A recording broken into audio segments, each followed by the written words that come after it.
Okay. Hi, Rena. This is my response to your video.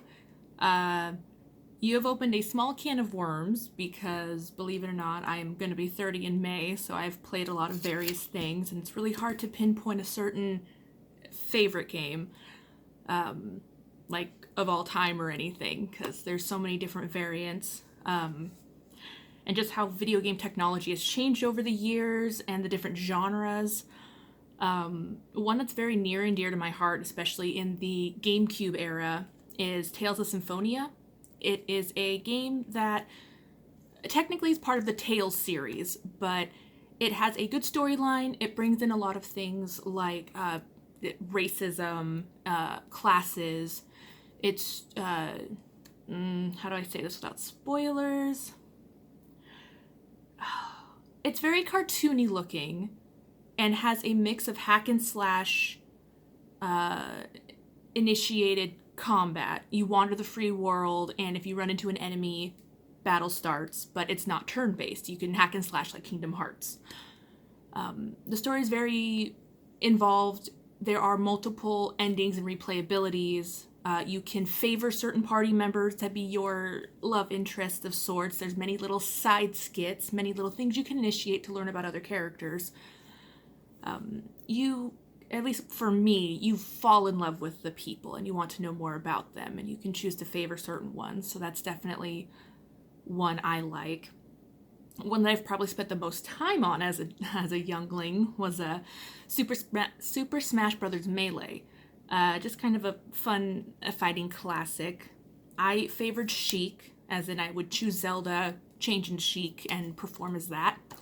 But since the newer games and the speed classes for the certain characters have changed, my own muscle memory works much better with Sonic or Bayonetta if I play the newest version on the Switch.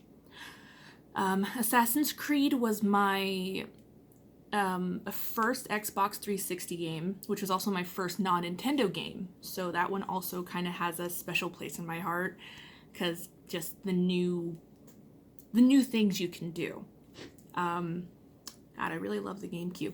Another one's probably going to be, it's a hidden gem. When it released, it was popular in Nintendo Power and then jumped into the Walmart $20 bin. Baten Kaitos, Eternal Wings, and The Lost Ocean. Graphics-wise, it's absolutely beautiful for that era.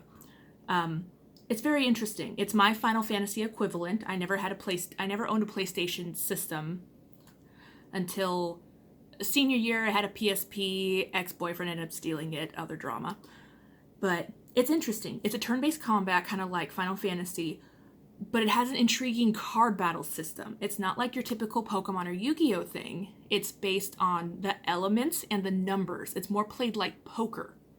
So you get bonuses for having pairs, 3 of a kind, 4 of a kind, a straight, things like that. But you can also cancel out your attack if you're not trying to kill something by using water and fire, light and darkness, wind and chronos, or time, wind and time. You can also heal yourself or the enemy if you're trying to take a picture of your enemy, which, unlike other games, is the only way you earn money. So you take a picture, and in real time, it develops like a Polaroid, and depending on how you battle and what you use, will determine the quality of that Polaroid and how much money you can gain from it. I can go on forever about that game. But it is interesting because something like bamboo, rice is a better one. Rice can turn into rice wine, which will then turn into vinegar, and each one has its own properties and uses in the game.